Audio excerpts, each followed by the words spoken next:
인구 감소, 첨단 과학 기술의 발달, 그리고 비전통적 초국가적 안보 위협이 중대되는 가운데 오 마이 갓. 국제사회의 불확실성도 확대되고 있죠. 하지만 걱정하지 마십시오. 지금까지 이런 군은 없었다. 이들은 군인가 영웅인가 4차 산업혁명 기술 기반의 디지털 강군. 유능한 안보, 튼튼한 국방, 그리고 국방 포커스!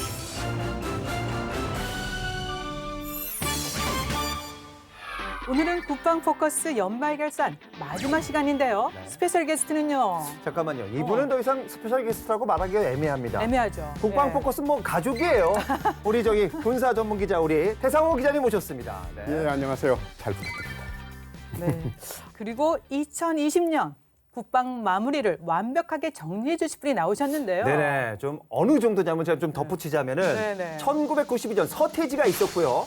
2000년도엔 김연아가 있었고 그리고 온 국민을 지금 흔들고 있습니다. 저는 이렇게 네. 표현하고 싶습니다. 그래요? 이분 2020년에 이분입니다. 이분. 네. 아. 네. 자, 오늘이 12월 25일이죠.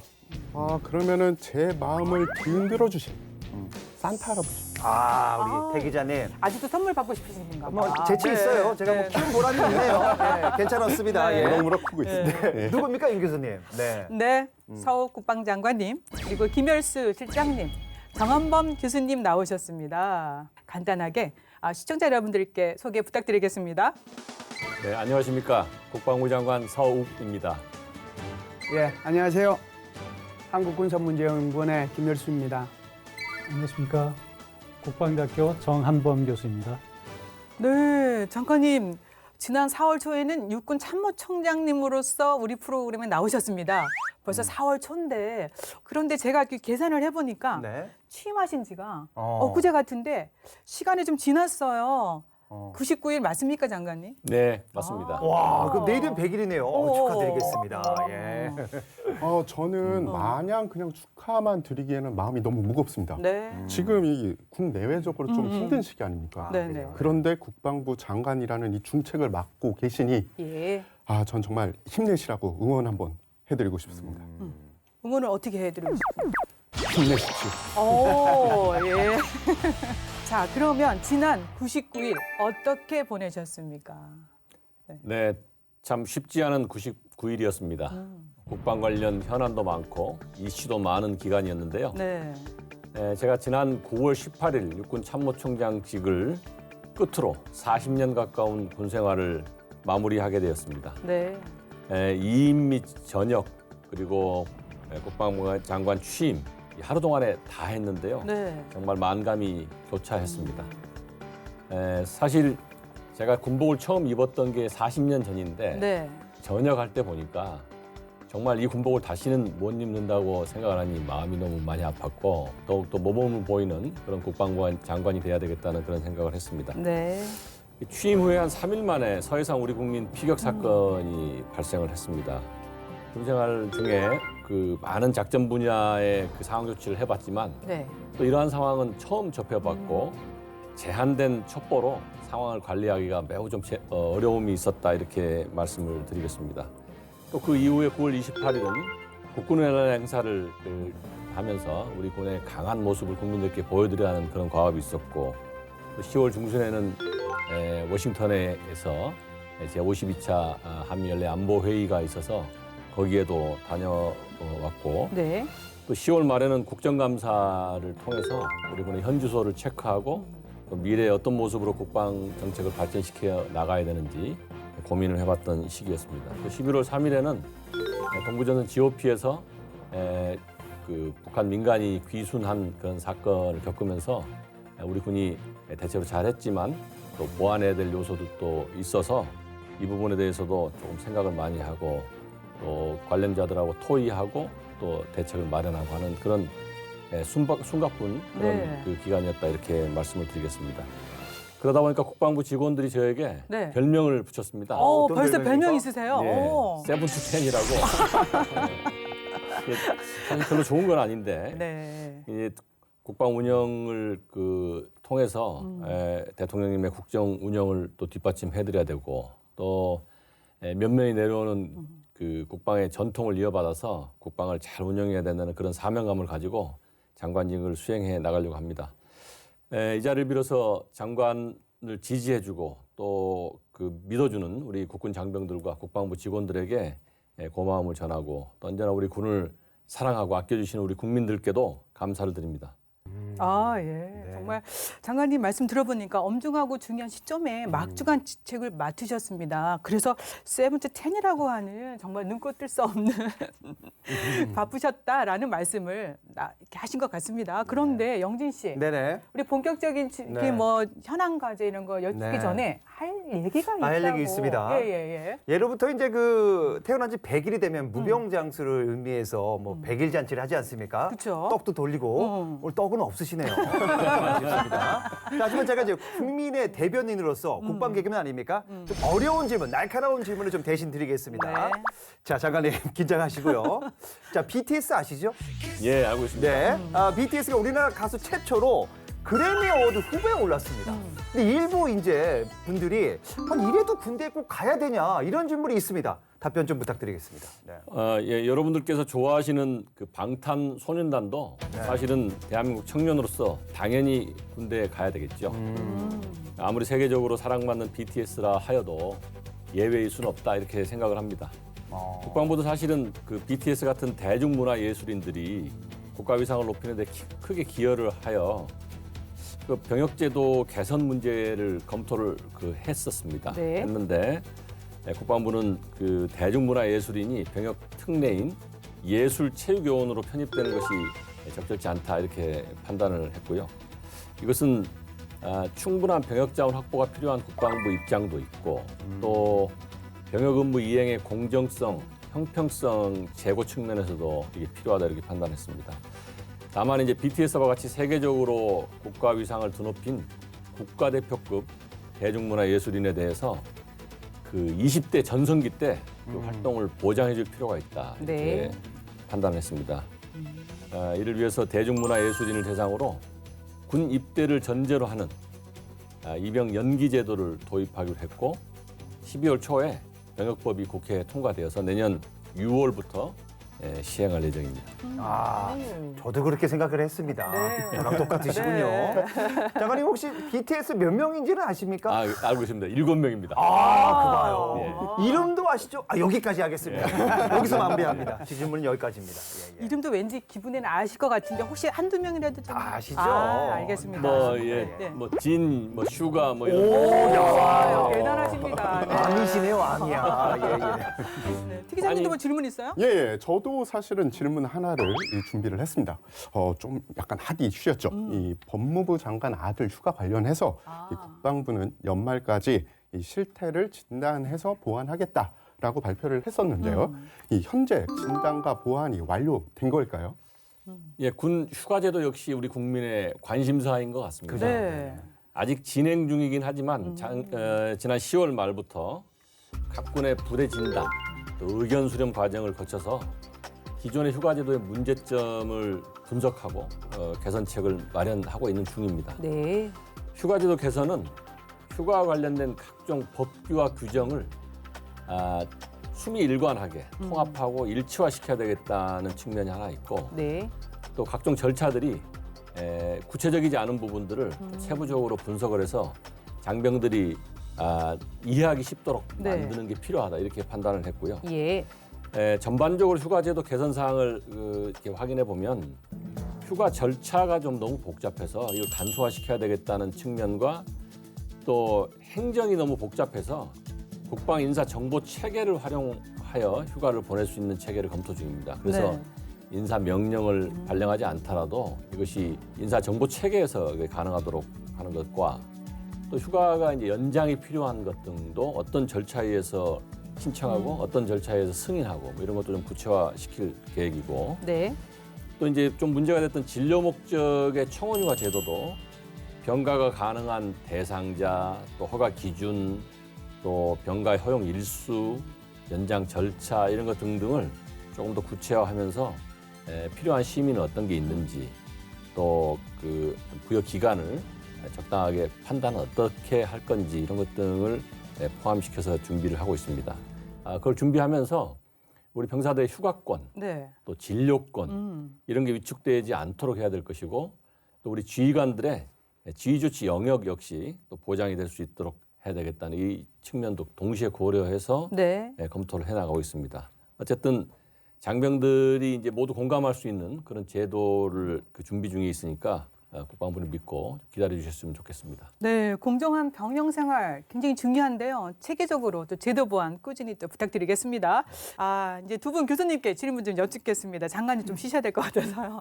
앞서서 취임 99일에 대한 소회를 좀 간략하게 말씀해 주셨습니다. 사실 그 내용에 보면은 주요 현안과 이슈가 담겨져 있었는데 두 분 교수님은 어떻게 평가하시는지 우선 네, 실장님 네. 먼저. 네. 저는 뭐 세 가지 차원에서 좀 평가를 하고 싶습니다. 우선 장관님께서 취임사는 사실상 내가 앞으로 장관 활동을 이렇게 하겠다라고 하는 모든 것이 거기에 응축이 돼 있거든요.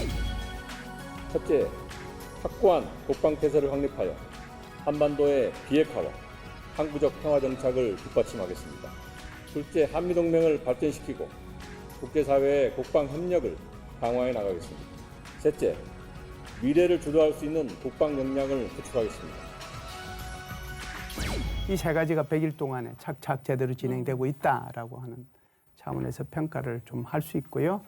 두 번째는 이제 아까 장관님 모두에서 말씀을 하셨지만 뭐 취임하시자마자 바로 서해에 있는 우리 국민 거기 피격 사건이 있었고요. 그 뒤에 또 이제 워싱턴 가셔서 SCM 하셨지요. 뭐 또 국정감사 하셨죠. 네. 또 이제 수시로 국방이 불려 나가죠. 법사위 불려 나가죠. 네. 네, 지난 99일 동안 이런데 여러 가지 어려움이 있었음에도 불구하고 굉장히 유연성 있게 탄력적으로 아주 자신의 소신에 맞게끔 질문에 대한 답변을 잘 함으로써 국민들한테 굉장히 깊은 신뢰감을 줬다라고 하는 네. 차원에서 평가를 해볼 수가 있고요. 세 번째는 이제 장관님 개인의 문제인데 굉장히 솔선수범하시죠. 솔선수범하시고 또 뭐라고 할까요? 전략 분야 그리고 작전 분야는 평생은 뭐 그 분야에서 근무를 네. 하셨으니까 한 가지만 더 첨언을 하면 장관님 지금 7 to 10은 안 돼요. 안 돼요. 장관님께서 7 to 10 하면 네. 밑에 있는 사람들이 5 to 12 하니까 알겠습니다. 장관님 네. 조금만 더 줄이셔서 네. 건강도 유지하시고 부하들도 좀 보살펴 주시기를 바랍니다. 예, 명심하겠습니다. 네. 정 교수님은 좀 짧게 평가 좀 해주시죠. 워낙 말씀을 앞에 다 잘해주셔가지고요. 예. 예, 장관님은 이제 굉장히 어려운 시기에 취임을 하셨어요. 사실 누가 봐도. 예, 그럼에도 불구하고 좀 차근차근 잘 해결하고 계신 것 같고요. 특히 이제 한미동맹에 있어서는 전작권 전환 문제, 또 방위비 협상 문제, 한미연합훈련 문제 이런 거 다 있었는데 또 이런 문제들이 하필이면 또 코로나19하고 겹쳐가지고 네. 굉장히 어려운 일들이 많았죠. 그런데 정말 침착하게 잘 대응하신 것 같고요. 지난 11월 16일 또 25일 저녁에도 긴급 주요 지휘관 회의 열어서 국내 거리두기를 2.5단계로 선제적으로 네. 대응하시고 또 그 밖에도 이제 한미동맹 관련해서도 미국과 긴밀한 협조 잘 하고 계신 것 네. 같습니다. 예. 예. 자, 이제 본격적으로 올 한 해 국방정책 주요 성과와 현안 과제 살펴보겠습니다. 우선 안보 정세를 살펴보겠는데요. 실장님, 네.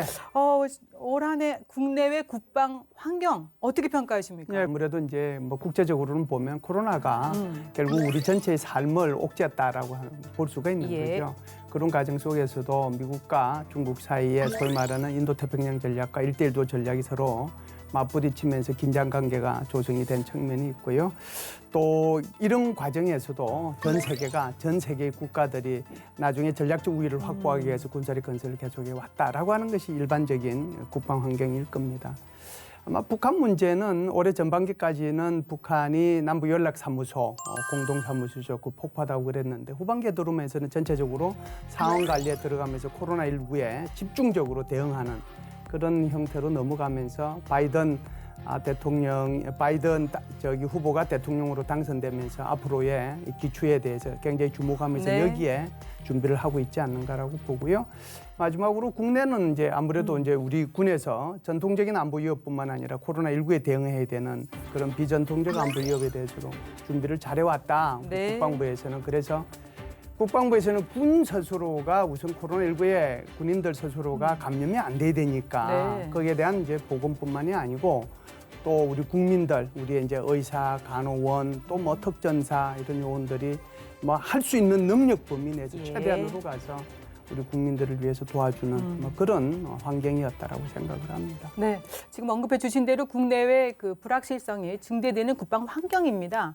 그래서 정 교수님, 국방 이 여건도 많은 변화가 있을 것 같은데 어떻게 평가하십니까? 그럼요. 지금 굉장히 많은 여건들이 변화가 있는데 그 중에서 큰 거 두 가지만 말씀드리겠습니다. 네. 하나는 그 병력 자원의 급감이라고 하는 거고요. 또 하나는 이제 4차 산업 기술의 혁신적 발전이 이제 국방에 미치는 전장 환경에 미치는 영향이 두 가지 정도 좀 제가 짚고 싶은데요. 예. 아시다시피 뭐 인구 감소는 어제 오늘 일은 아니고요. 온 국민이 다 잘 알고 계실 겁니다.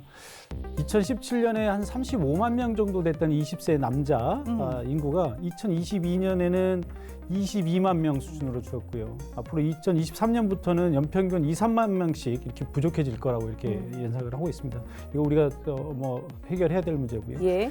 두 번째는 4차 산업혁명 기술이 막 발전하면서 이제 미래전의 전장 환경이 바뀌는 거거든요. 지금 미래의 전장은요, 우리가 알고 있던 육해공이 아니고 이제는 거기에 더해서 사이버, 그다음에 전자기, 그리고 이제 우주 공간까지 이렇게 넓혀지고 있습니다. 예. 우리도 이런 그 새로운 개념, 새로운 전장 환경에 대비해서 교리, 작전 개념, 그리고 군사력 건설 이거 우리가 지금 당장 추진해 나가야 됩니다. 물론 이제 코로나19와 같은 비군사적 요인도 우리에게 이제 이번에도 한미 연합 훈련을 못 하게 되지 않았습니까? 이런 악조건들 이런 것들이 우리가 닥친 새로운 현실이라 이렇게 봐야 될 것 같습니다. 네, 정말 그야말로 격변하는 안보 환경 속에서 우리 군은 어떻게 대응했을까요? 요건 장관님께 여쭙겠습니다. 전방위 국방 그 태세 확립 시급했을 것 같은데 어떻게 하셨습니까? 네, 두 분 교수님께서 말씀해 주신 바와 같이 최근 한반도를 둘러싼 안보 상황이 녹록지가 않습니다. 네. 그 어느 때보다 역동적으로 변화하고 또 불확실성도 높다 이렇게 평가하고 있는데요. 우리 군은 확고한 한미 연합방위 태세를 우선 기본으로 유지한 가운데 남북의 군사 상황을 안정적으로 우선 관리를 하고 있습니다. 네. 또한 주변국의 군사 활동에 대해서도 예의주시하면서 대응 태세를 강화하고 있다 이렇게 말씀드릴 수 있고요. 동시에 이제 강한 힘이 있어야 또 그 저희가 이제 정부 정책을 뒷받침할 수 있기 때문에 네. 그러한 분야에 대해서도 충분히 노력을 하고 있다 이렇게 말씀드릴 수 있겠습니다. 정 교수님께서 말씀하셨듯이 이제 우리 군사 분야의 전통적 군사적 안보 위협에 대비해서 저희가 지해공은 물론 사이버 또 우주 전자전 이런 분야에 대해서도 관심을 갖고 추진을 하고 있다 이렇게 말씀드리고 네. 이제 그 전통적 군사 안보 위협에 더해서 테러, 또 사이버, 재재난, 감염병 등 초군사적, 비군사적 안보 위협 분야에도 저희가 관심을 갖고 있습니다. 네. 특히 코로나19 위기가 심각했던 그 지난 2월에 우리 그 간호사관학교 60기 생도들이 졸업 및 임관을 당겨서 현지인 국군 대구병원에 바로 투입해서 마스크를 오래 착용해서 피부가 벗겨지고 네. 또 방호복, 방역복을 입고 구슬땀을 흘리면서 진료하는 모습들이 큰 감동을 주었는데요. 아마 국민 여러분들도 아마 같은 생각을 하셨을 거라 생각합니다. 그 외에도 연인원 약 43만 명이 장병들이 방역 및 소독 지원, 마스크 수거 지원, 의료 및 방역 물자 수송 지원 할 것 없이 전 분야에 있어서 국민을 위한 군으로서 본연의 사명을 다하고 있다 이렇게 말씀을 드릴 수 있습니다. 네. 또 국민 여러분들도 기억하고 계시지만 지난 여름 수해 때 다리가 무너져서 고립된 강원도 마을에 공병부대가 다리를 놓아주고 생필품을 지원하는 등 국민들께서 빨리 일상으로 돌아갈 수 있도록 지원을 했고 또 지금 이 순간에도 그 지원을 하고 있지만 아프리카 돼지열병 ASF 또 조류 인플루엔자 AI 확산 차단을 위해서 유관 기관과 또 지자체 등과 긴밀히 협조해서 적극적으로 우리 군이 할 수 있는 분야에 대해서 지원을 하고 있습니다. 네. 이렇게 이제 전방위 안보 위협으로부터 우리 국민의 생명과 재산을 지킬 수 있는 지원 또 앞으로 더 해낼 수 있는 능력, 네. 태세 이런 걸 갖추기 위한 노력을 해나가겠다고 약속을 드립니다. 네, 분위기가 좀 진지해졌지만 사실 중요한 겁니다. 네. 국민의 군으로서 우리 군 정말 급변하는 국내의 안보 환경에 대비해서 적절하게 체계적으로 잘 대응해 오고 있습니다. 예. 예, 장관님이 말씀하신 것처럼 이 간염병은 전투력과 이 직결되는 부분이 있죠. 네. 이 알렉산더 대왕 역시 세계 정복은 했어요. 그런데 그분 역시 말라리아에 걸려서 그렇죠. 예, 희생을 네. 당했죠. 맞아요. 그동안 국방부는 범정부적 차원의 방역 활동 지원뿐만 아니라 국내 유입 차단에도 이 선제적으로 대응을 잘 해왔죠. 네. 11월부터 국내 집단 감염 규모가 조금 이렇게 커졌습니다. 네. 이 장관님, 원인이 무엇인지 그리고 앞으로 어떻게 관리하고 예방해야 될지 이 점에 대해서 좀 말씀해 주십시오. 예, 우리 군이 코로나19 상황을 전시에 준하는 상황으로 간주하고 임무를 수행하고 있습니다. 우선 저희 군 내에 유입을 차단하기 위한 활동을 해야 되고 예. 저희가 안전이 보장된 가운데 정부의 코로나 대응 지원을 해나가는 두 가지의 큰 틀이 있는데 최근에 코로나19가 전국적으로 재확산되면서 집단 생활을 하는 군의 특성상 부대 내 감염 위협이 커지고 있는 게 사실입니다. 지난 11월경에 4개의 부대에 집단 감염이 생겼는데 감염의 주요 발생 원인으로는 계절적 요인이 있을 수 있고 네. 또 두 번째는 젊은 층이 생활하다 보니까 무증상 감염이 많이 발생합니다. 그래서 젊은이들이다 보니까 괜찮으니까 그냥 활동을 하는데 네. 그 상태에서 조용하게 이제 인접 전우들한테 감염이 되는 그런 상태가 있을 수 있고 세 번째는 이제 단체 생활을 하기 때문에 대부분 침대형 막사를 사용하지만 어떤 데 일부 침상형 막사를 사용하는 일부 시설들, 신병교육대를 포함해서 이런 취약한 시설들이 있어서 좀 걱정이 되지만 국방부가 최근 그 집단 감염 사례 등을 선제적으로 강도 높게 이 특단의 대책을 강구할 필요가 있어서 네. 지휘관들과 그 지혜를 모아서 정부가 거리두기 하는 것보다 훨씬 더 선제적으로 훨씬 더 높은 수준의 예. 조치를 통해서 전장병의 휴가를 잠정 중지하고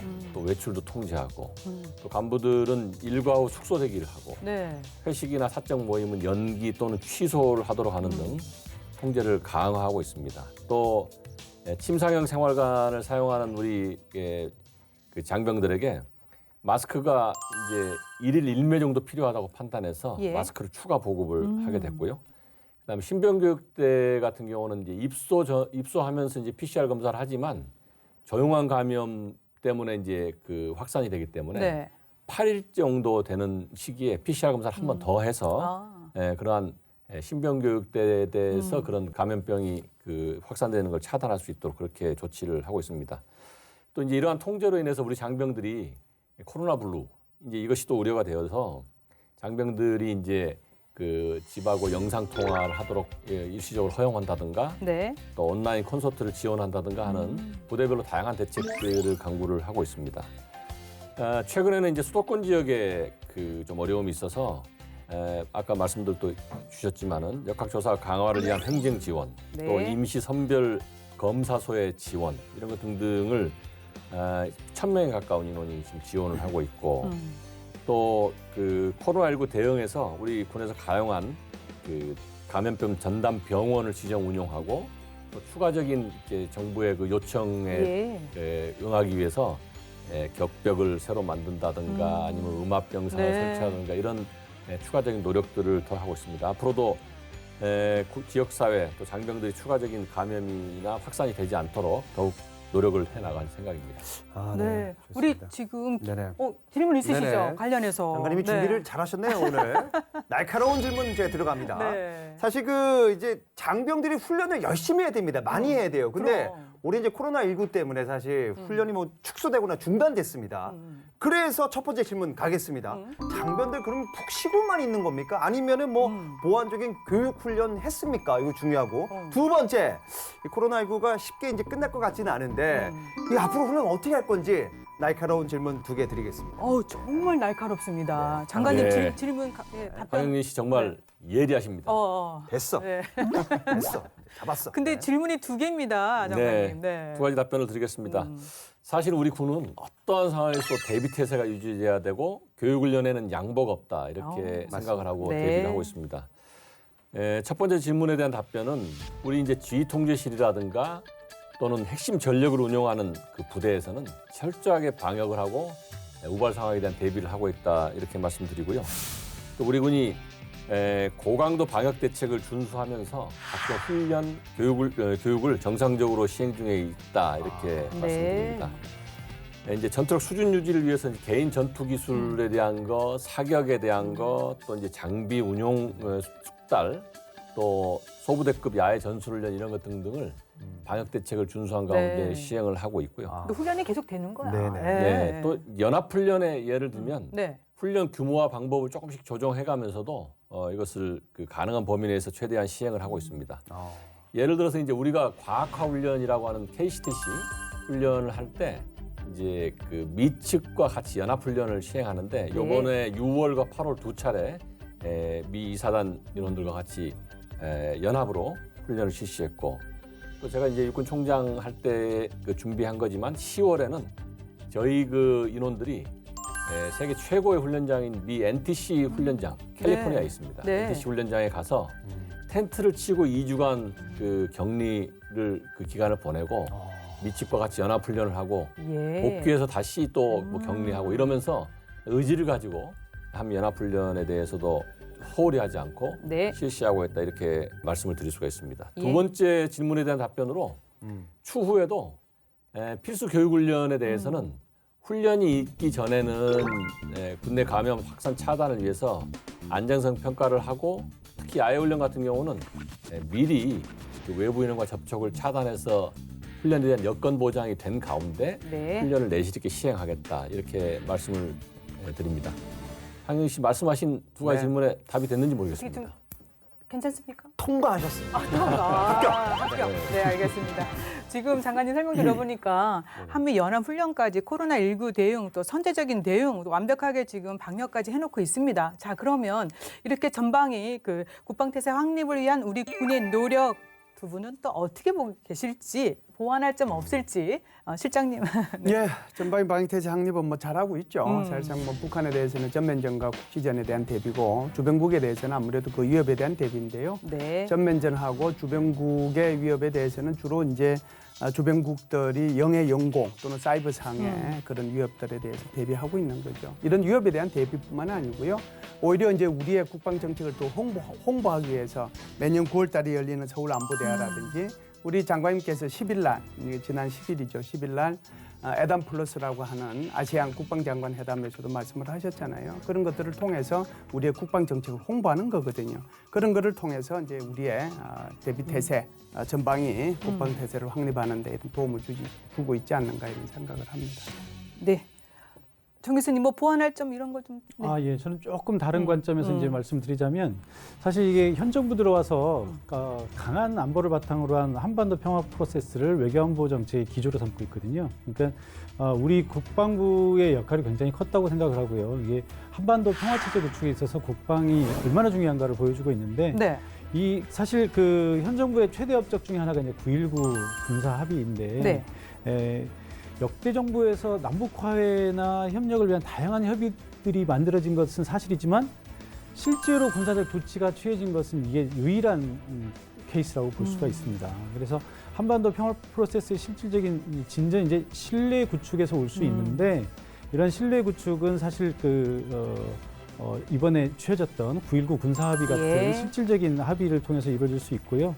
실제로 보면 지금 휴전선 근처에서 과거와 같은 이런 그 긴장, 군사적 충돌은 더 이상 없다고 보시면 될 것 같습니다. 이게 이제 사실 그 남북 대화가 최근에 좀 교착 국면에 있습니다만 이런 그 남북 간의 합의 사항들은 대부분 다 지켜지고 있고요. 아마 이러한 그 우리 국방의 어떤 폐쇄 이런 것들을 기반으로 해서 우리 정부가 총체적으로 한반도 평화 프로세스를 끌고 갈 수 있는 힘이 나오는 것이 아닌가 이렇게 생각을 합니다. 맞습니다. 사실 올해 뭐 코로나19로 인해서 국내 안보 환경이 녹록지 않습니다. 국민들은 또 이 전자권 전환, 이거 전환이 차질이 있는지 않는지는 우려의 목소리가 높은 것도 사실이잖아요. 잠깐만요. 네. 제가 이제 국방 개그맨으로 활동을 하고 있으니까 주변에서 국방 얘기를 하는데 의외로 이 전자권 전환 잘 모르시는 분들이 많더라고요. 그 장관님, 그래서 이 전자권 전환이 무엇이며 이걸 왜 하는지 좀 궁금합니다. 알려주십시오. 네. 전자권 전환이란 바로 네. 지식 포커스에 알려드리겠습니다. 아, 이거 제 멘트인데 제 자리 뺏으려고 아니, 저 이거 하나 있는데 어쨌든 제 자리 뺏으면 안 돼요. 자, 제가 소개하겠습니다. 국방 지식의 모든 것입니다. 그것이 알고 싶은 지식 포커스. 한반도의 평화를 위한 필수 요건인 강한 안보와 국방을 위해 안보의 체질을 개선하고자 문재인 정부가 마련한 국정과제. 굳건한 한미동맹 기반 위에 전작권 전환.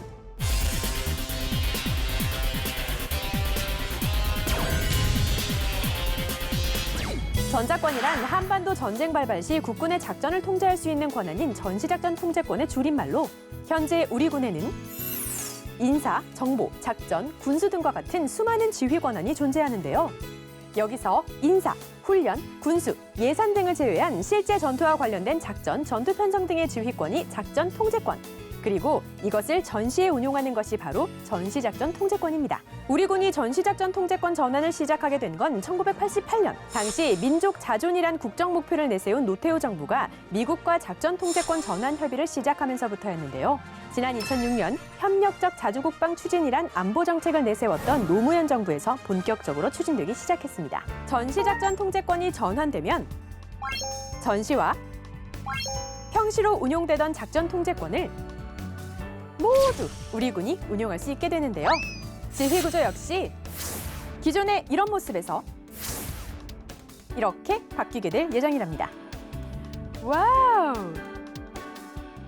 전시작전 통제권 전환을 하게 되면요. 첫 번째, 책임 국방 실현이 가능해집니다. 올해 초 발표된 대한민국 군사력은 세계 6위, 세계 경제력 순위는 10위를 기록했는데요. 그에 걸맞은 군사력과 국력 그리고 책임 국방을 실현하기 위해선 전시작전 통제권 전환이 필요하다는 사실. 현재 우리 군은 전시작전 통제권 전환을 위해 핵심 군사 능력을 확보해 나가고 있는 상황. 전시작전 통제권이 전환되면 국방개혁 2.0과 스마트 국방 혁신을 통해 완성된 첨단 전력을 바탕으로 급변하는 한반도의 안보 환경 변화에 대한 능동적인 대처가 가능해지고요. 이를 통해 대응 능력은 업!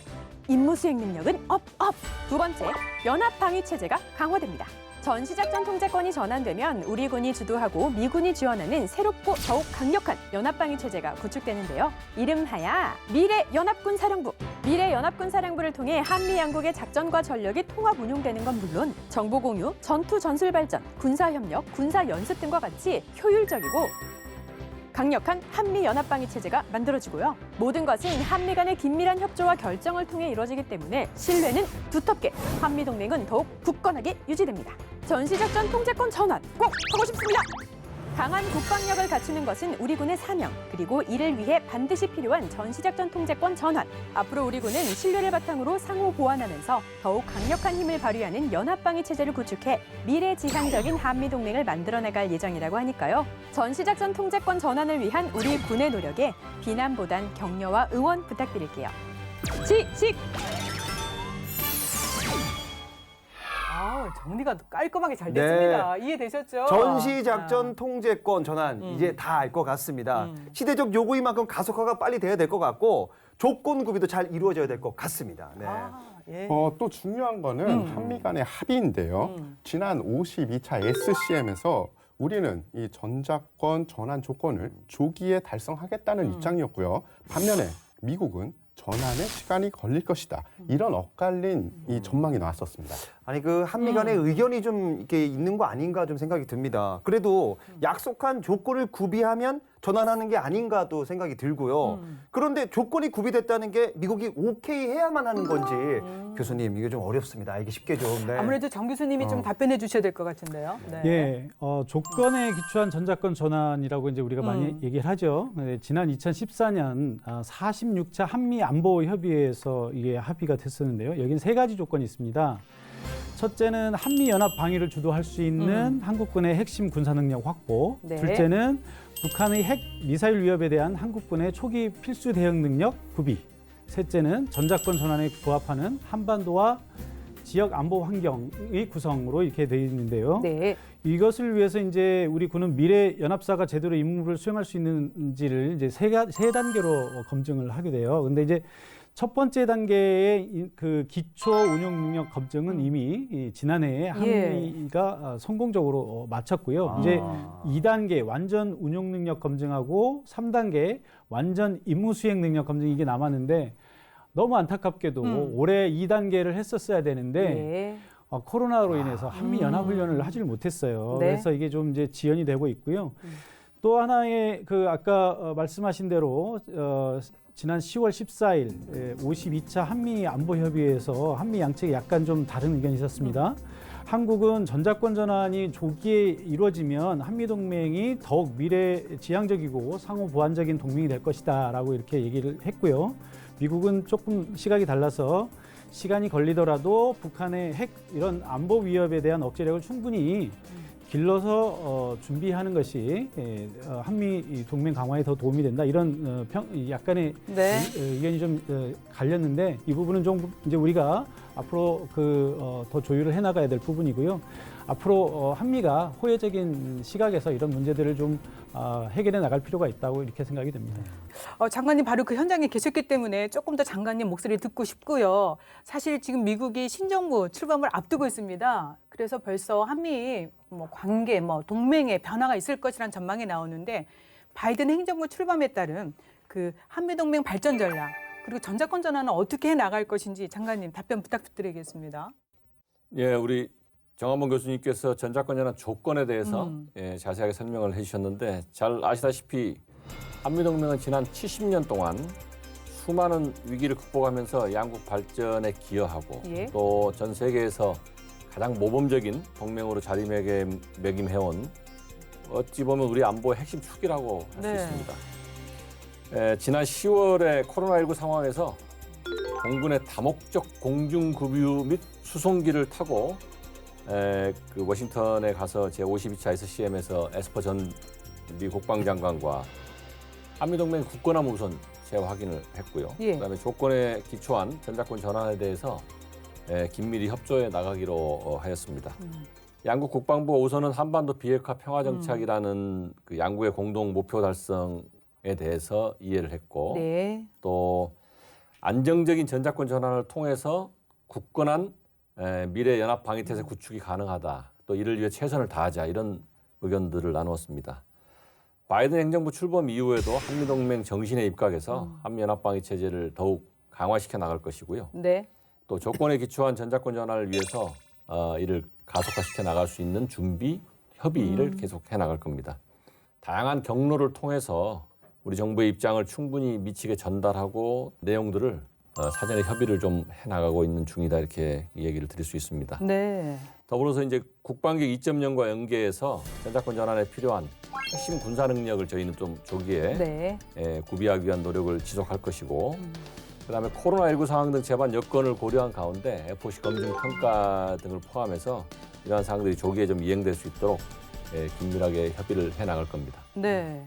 정한봉 교수님 아까 잠깐 언급을 주셨듯이 사령관과 부사령관의 국적이 바뀌는 이제 현재의 지휘 체계가 이제 장점도 있고 좀 단점도 있을 수 있지만 이러한 여러 가지 단계를 거쳐서 조건 충족, 검증 평가 이런 걸 통해서 우리 한미 연합 방위 체계가 더욱 단단해질 수 있다 예. 이렇게 말씀을 드리겠습니다. 네. 그리고 올해는요. 사실 주제를 좀 바꿔보겠는데요. 국방비가 50조 원 시대라는 새로운 발전 단계를 만들어냈습니다. 정말 핫 이슈였는데 내년도 국방 예산이 또 크게 증액이 됐습니다. 제가 알기로는 장관님 52조 8,401억 원입니까? 정확하게 맞습니다. 예, 그렇습니다. 이제 올해 이제 국민의 관심이 높은 부분이 이제 국방 예산인데 내년도 국방 예산 규모 좀 더 설명해 주시고요. 어떻게 쓰실 것인지 중점 사항 좀 정리해 주시겠습니까? 말씀 주신 대로 취임 후에 가장 중점을 두고 추진할 업무 중에 하나가 국방 예산 확보인 것인데요. 우선 우리 장병들에게 반가운 소식으로는 잘 홍보도 되었지만 병사들 월급이 이제 12.5% 정도 인상하고 그다음에 사실은 병역 내 이발 여건이 매우 안 좋습니다. 그래서 이발을 잘 하지 못하는 우리 이제 전우들한테 이발을 맞아요. 맡기고 하는 그런 문제가 있어서 이발비를 그렇게 만족할 만한 수준은 아니지만 월 10,000원씩 이렇게 포함시켜서 이렇게 지급하는 것으로 해서 체감엔 복지 향상에 우선 도움을 주도록 노력을 했다고 말씀드리고요. 올해 이제 최초로 50조 원이 돌파가 되었고 내년도에는 이제 진행자께서 말씀하신 대로 52조 8,401억 원이 이제 편성이 되었습니다. 이것은 이제 강한 국방력 건설을 통해서 전방의 안보 위협에 대비하고 한반도 평화 정책을 실현하라는 우리 정부의 강력한 의지가 여기에 반영돼 있다 이렇게 생각을 합니다. 네. 예산 규모 면에서 이렇게 살펴보면은 문재인 정부 출범 당시에 그 2017년도 당시에는 40조 원이었습니다. 네. 그래서 3년 만에 그 13조 원이 이제 증가가 된 것인데요. 과거에 국방비를 한 10억 정도, 그 10조 정도 증액시키려면 6년 이상 걸렸다고 그렇게 그 데이터가 나와 있는데요. 거기에 비하면은 2배 이상 빠른 속도로 그 예산을 증액한 것이다. 예. 이렇게 보시면 될 것 같습니다. 특히 최근 3년에는 국방 예산 평균 7.5%의 증액이 있었는데 현 정부가 국방력 강화에 있어서 굉장히 관심이 크다. 이렇게 말씀드릴 수 있습니다. 네. 조금 이렇게 간단하게 살펴보면은 이게 크게는 전력 운영비, 방위력 개선비 두 가지 파트로 나눠집니다. 네. 전력 운영비는 이제 주로 이제 군 구조의 정예와 또 4차 산업혁명 첨단 과학기술 적용을 통한 스마트 강군 건설, 또 장병 복무 여건 개선 이런 것 등등이 포함되는 예산인데요.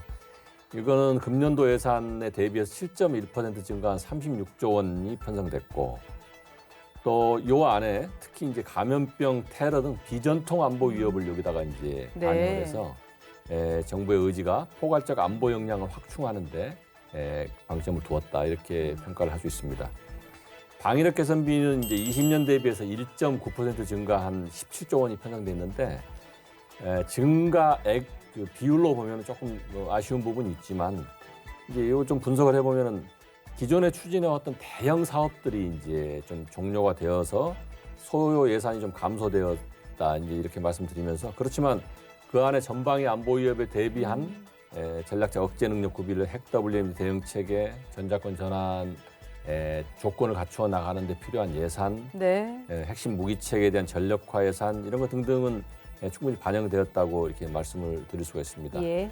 한 가지 특징적인 것이 이제 방위 산업이란 것이 이제 사실은 해외에서 무기 도입하는 것도 이제 그 예산에 포함되지만 네. 우리 정부가 중점을 두는 것은 국내 방위 산업 증진 이것을 통해서 글로벌 경쟁력 향상 이제 이런 것에 관심을 갖고 국방 연구개발 예산을 4.2조 원을 반영하였다. 이것이 이제 앞으로 책임 국방 역량을 확충해 나가는 데 네. 큰 도움이 되는 예산이다. 이렇게 알아주셨으면 좋겠습니다. 어쨌든 국민의 세금으로 이렇게 많은 예산을 편성을 해주셨기 때문에 낭비 없이 적재적소에 이를 집행해서 강한 국방력 구현을 위해서 더욱 노력해 나가겠다고 약속을 드리겠습니다. 네. 저 개인적으로는 이렇게 말씀을 들어보면 이 국방 예산의 빠른 증가는 굉장히 바람직하다라고 저는 느끼지만 이게 보는 관점에 따라서 이 슈퍼 예산이다. 네. 혹은 이 국방개혁 2.0을 달성하기 위해서는 필수 예산이다. 이렇게 좀 관점들이 엇갈리죠. 엇갈리더라고요. 네. 그래서 이 국방 예산 규모에 관해서 이렇게 의견이 분분한데 이 두 분 교수님들은 어떻게 생각하시는지 의견 좀 부탁드립니다. 저는 무엇보다 내년에 아이를 군대에 보내야 되는 부모의 입장에서 장병들의 월급이 올랐다는 소식에 굉장히 좋죠. 기뻐하고 있습니다. 이발비도. 네. 사실 이번 예산안을 보면 이제 아까 총액은 말씀을 해주셨는데 국회에서 이제 심의 과정에서 한 2,871억 원 정도가 삭감이 됐고요. 또 다른 부분에서 또 2,097억 원이 진행이 되었어요. 이번 이제 증액된 내역들을 보니까 좀 코로나랑 이런 감염병 대비 마스크 추가 확보 이런 예산이 좀 늘어났고요. 또 군 위성 통신 체계 비롯해서 한 14개 정도 신규 방위력 개선 사업 착수금이 반영이 됐습니다. 이렇게 이제 좀 새로 증액된 신규 사업들의 항목을 좀 이렇게 가만히 제가 눈여겨 보니까요. 백두 체계 능력 보강 2차 R&D에 617억 원, 그다음에 군 위성 통신 체계 2 469억 원, 그다음에 연합 군사 정보 처리 체계 성능 개량 R&D에 211억 원 등 이런 미래 지향적인 예산들이 좀 늘어났는데요. 이게 네. 미래전에서 매우 중요한 요소가 이제 지휘 통제 체계예요. 그래서 이런 미래전의 핵심적인 역량들을 좀 강화하고 있다라는 측면에서 보면 매우 다행스럽게 생각을 합니다. 네. 실장님도. 네, 저는 사실관계하고 또 하나는 좀 이해를 당부하는 말씀으로 나눠서 말씀을 드리도록 하겠습니다. 사실상 지난 보수 정부 시절에는 연 국방비 평균 성장률이 4 내지 5%였거든요. 그걸 지난 한 10년 동안 그렇게 해왔고요. 그런데 지금은 이제 문재인 정부 들어서서 아까 장관님께서도 말씀을 하셨지만 7 내지 8%씩 이렇게 계속해서 성장을 시켜왔단 말이죠. 이것은 네. 강한 국방이 바로 평화의 전제 조건이 된다라고 하는 그 신념이 이 정부에 있다라고 하는 차원에서 제가 사실관계를 말씀을 드렸고요.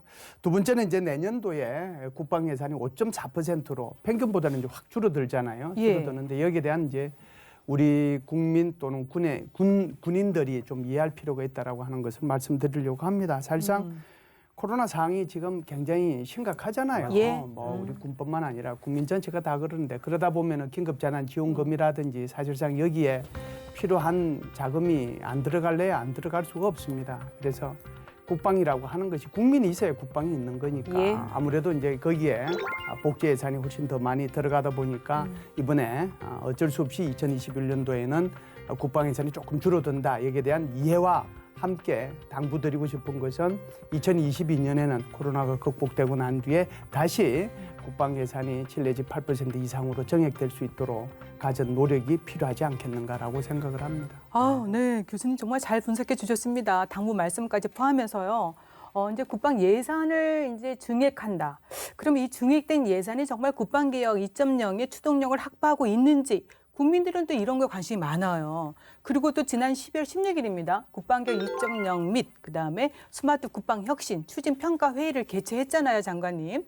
자, 네. 그러면 그때 주요 추진 성과에 대해서도 점검을 했을 것 같은데 좀 언급해 주시겠습니까?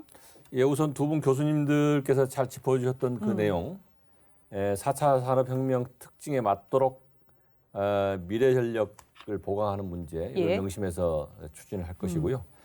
그다음에 우리 김열수 교수님 말씀하셨듯이 저희 군도 국민의 어려움에 동참하는 그러면서 이 예산 한 푼이라도 허투루 쓰지 않도록 하는 노력을 네. 더 해나가겠다는 말씀을 드립니다.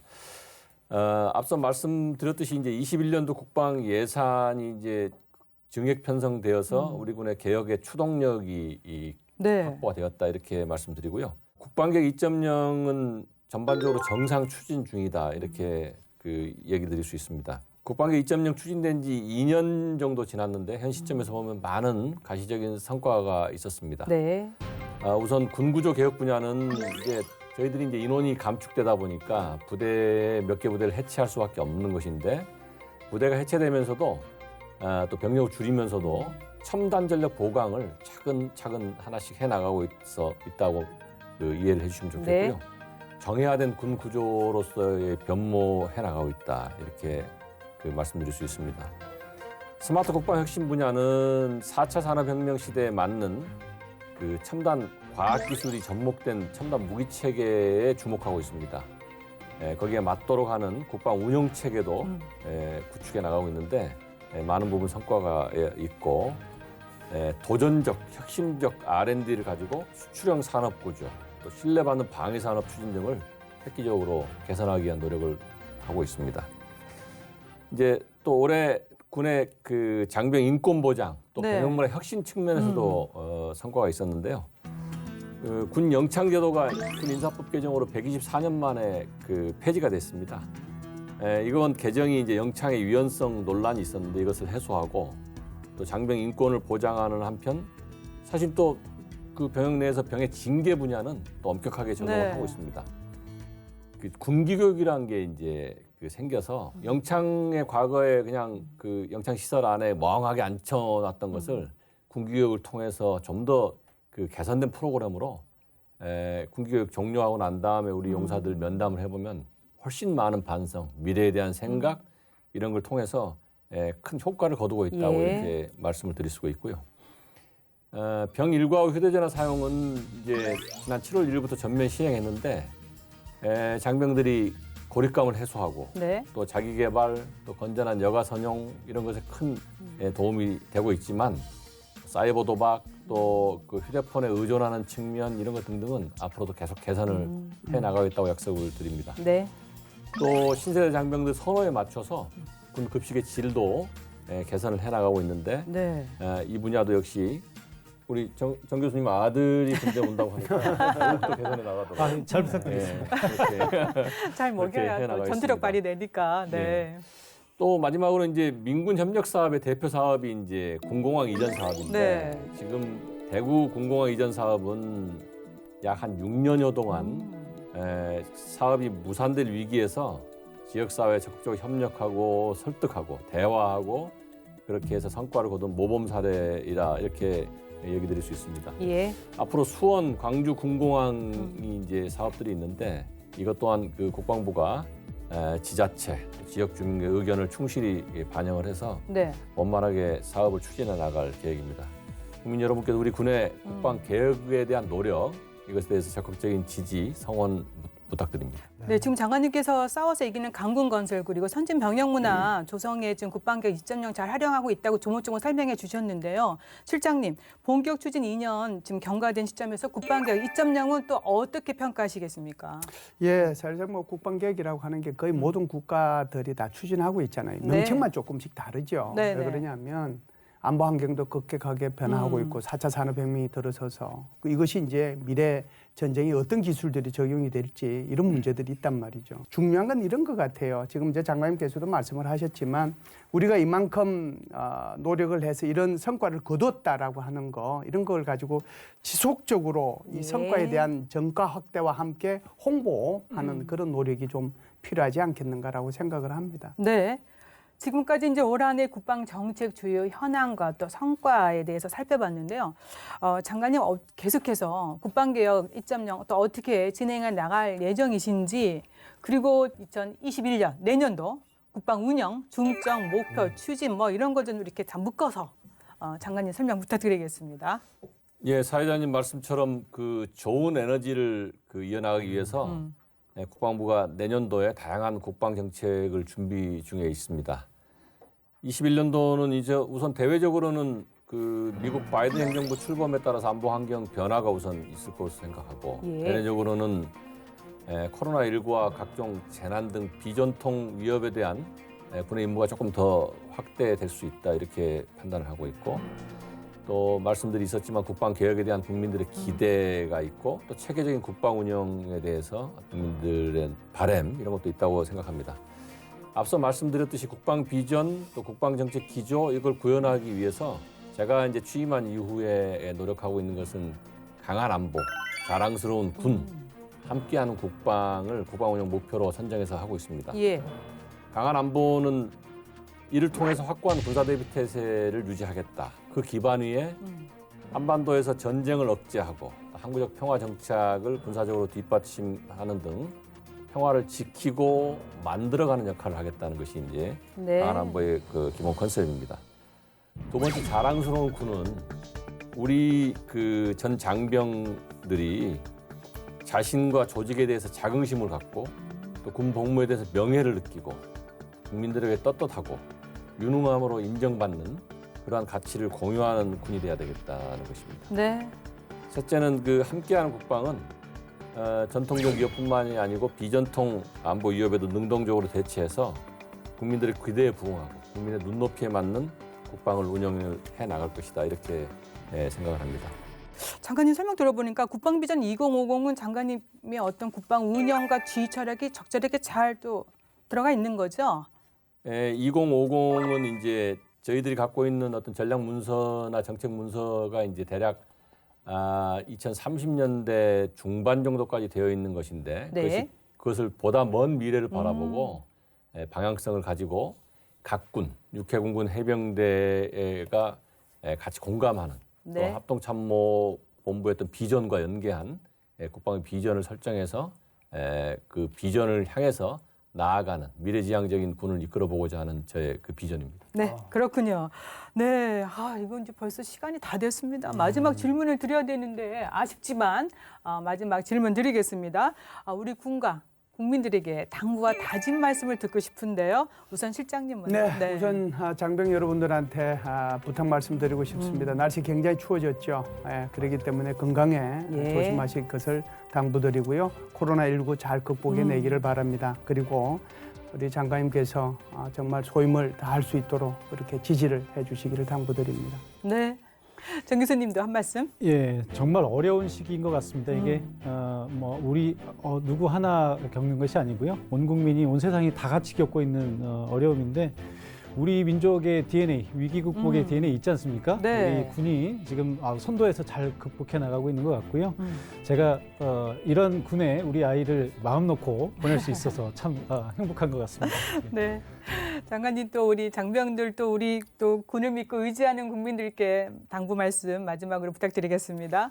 예, 우선 지금 이 순간에도 지상, 해상, 공중, 사이버 영역에서 임무 수행에 최선을 다하고 있는 우리 장병들에게 감사의 마음을 전합니다. 또 우리 군을 한결같이 사랑해주고 지지를 보내주신 국민 여러분께도 감사의 말씀을 드립니다. 예.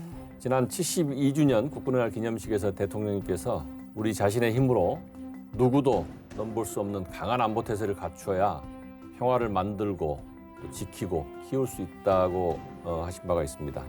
앞으로 우리 군은 전방위 안보 위협에 대비한 튼튼한 국방 태세를 확립한 가운데 국방 개혁 분야, 스마트 국방 혁신 추진 의지, 미래를 주도할 수 있는 강한 군대를 만들기 위해서 노력을 더 해나갈 것이고 그러한 일들을 해나가기 위해서 안 밖으로 힘을 모아야 한다는 줄탁 동시에 말처럼 우리 장병들이 한마음 한뜻으로 최선을 다하고 또 국민들께서 이렇게 성원해 주시고 하는 그런 가운데 보다 강하고 우리 군을 믿고 맡길 수 있는 우리 군이 될 수 있도록 노력을 해나가겠습니다. 네, 줄탁 동시 정신, 너무너무 좋습니다. 네, 이렇게 또 미래를 주도할 강군 육성에 장관님 계속해서 매진해 주시고요.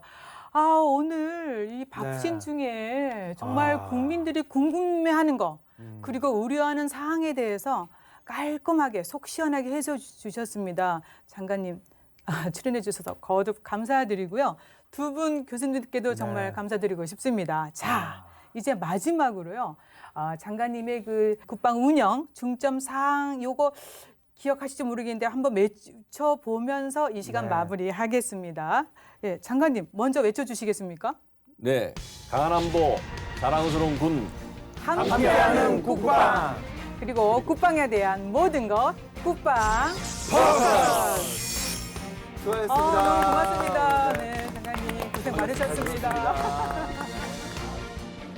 우와. 528401 00000000 52조 8,401억 원. 2021년 대한민국 국방 예산 어디에 어떻게 사용될까요? 국방 포커스의 신년 특집 2021 국방 예산 집중 점검 채널 알아.